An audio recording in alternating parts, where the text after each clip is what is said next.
Pokemon is really special to me, and it's something that I've held near and dear to my heart since it began existing. Like the moment that it began existing, there's just something that clicked in my brain the first time I watched the anime episode. There was something that clicked in my brain the first time I grabbed my Game Boy and I played Pokemon Blue for the first time. There's just something that's so inherently special about Pokemon. You know, if you don't know me, what's up? I'm Dom from the Otaku group. But as you see, you know, and this is not even on purpose. Just most of like my homeware is Pokemon related. I have Pokemon all, you know, just kind of like spread through everywhere. And this is only a portion of what you can see in like my office area. You know, got games and Pokemon everywhere. And like, even if you look at like the top, it just gets crazier and crazier. And in sections of my home, I have like different, you know, sections of Pokemon or whatever. And that's not to say, you know, anything specific. It's just to say that it's just such a big part of my life, you know. In hands length, you know, I can grab, you know, some kind of like Pokemon thing. And the reason I wanted to start this video out today with that is episode 82 was incredible. And it was a 10 out of 10 episode for me. And if you don't feel that way, hey, it's totally fine. You know, it's you know, my channel, my opinion, and I'm just here to share my opinion and my taste with everybody. And sometimes we link, you know, and sometimes we don't, and that's totally okay. People come here to be entertained and to disagree and agree all at the same time. And I love both sides of the coin. Episode 82, though, was a 10 out of 10 for me. It was, you know, at the end of the episode, I had to legitimately, like, I walked away, you know, and I had to just take a breather, take a moment, because I legitimately got emotional. Again, if you don't know me, totally cool. If you do, like, you've probably been around the channel. You've probably heard me gab and yab on for a long time. But, you know, I have 2 kids, and when I see parents within, you know, shows and anime, there's a portion of myself, you know, in the back of my brain that you can say to where like I picture myself in their shoes, right? And at the end of this episode, you had Liko gushing about the fact that she's finally done the thing. She's finally completed the thing. They're finally going to Rayquaza.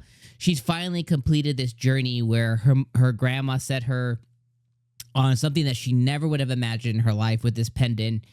And it's finally kind of like coming to a close. And her dad got a little emotional there. And I was like, oh my God, I'm getting emotional too. And then Roy messaged his grandpa about like, I finally earned the acknowledgement of Rayquaza. And I don't think I'm there yet, but like, I think he's going to acknowledge me as his partner. It's like, oh my God, like how emotional is that for like this kid to, you know, basically gush out and say, hey, I've a portion of what my first dream is, like I'm accomplishing it. And then you had Dot's mom becoming like a bumbling, you know, cryy mess, you know, and Dot's telling her. So it's like, it was just such an impactful moment for me. And I was like, oh my God, like this is why I love Pokemon. This is why I love Pokemon Horizons. This is why I love the Pokemon anime. Is because even though it is, you know, it's a kid's show, and I think that is totally okay for things to be, you know, their primary audience and, you know, what they want to capture as kids. But it can really transcend that and be for everybody. And I love when that happens. And this whole episode, I thought it was an incredible battle. You know, I thought they showed incredible resolve between Liko, between Roy, between Dot.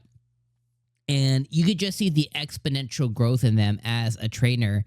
And it kind of feels like we've been a part of that. You know, we've been a part of that journey since episode 1, where Liko had no idea, you know, who she is, what she means in this world, what it means to be a Pokemon trainer. Does she want to be a Pokemon trainer? Does she want to have Pokemon? You know, to getting her first partner, to getting her second partner, you know, to getting Terapagos, you know, to Pagago, you know, to getting Terapagos, you know, getting her essentially her third partner, to learning about her lineage, to learning about her grandma and her grandma's grandma, and, you know, her connection to Lucius, and the fact that this story's been passed down forever and it's just kind of been, fugazi, but it's actually legitimate and it's real. And just to see her growth, finding out who she is, who she wants to be, who she imagines herself as being. Seeing Roy do the same exact thing, seeing Dot be a really popular streamer, but because she's so introverted, she needed something to extrovert herself, and not having an official partner to getting one, and then finally all the things that she was preaching about, doing it, and that transcends into her content, and it's just been such an awesome journey. And I think episode 82 really captured that with the fight between Rayquaza, and we got to see a multitude of different phases that they all went through, and this includes Freed as well too, because he's grown as a he was a professor, but he's grown as a person, and we got to see them all come together. And finally, at the end of it, Liko does all that she can with Hatena and with Florigato, and they've put all their stuff together. They made a huge impact, and then she finally, for the first time, begins to be a trainer of Terrapagos. She does her Terrastal, her Terra attack on Rayquaza as he's doing his Dragon Rush, and he gets pushed into a corner, and then finally, this is the moment to where okay, Terrapagos okay, I'm bowing out, but I'm gonna pass all my Terrastal energy over to Roy and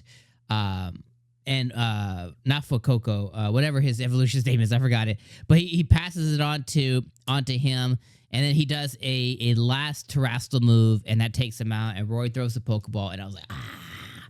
And it was just such an edge of the seat moment there at the end of the episode. And then they all come together, and then they're now finally going to follow Rayquaza to Rakua, or Laqua, or Laqua, whatever you call it in the English version of it. But they're finally going to go there, and it's kind of like this journey, this hunt for Rayquaza is coming to a close, and now we're going to move on to this next portion, which is Lucius and everything that is, coming together with that, So, man, what an episode, what an impact. This was awesome. I love seeing it. So, yeah, let me know your guys' thoughts in the comments below. I'll see you guys for episode 83. The show just keeps getting better, and yeah. I'll see you guys next week. I'm really excited to hear you guys in the comments, see what you guys think. So I hope you guys comment down below your thoughts. All right, friends. I'll see you then. Peace out.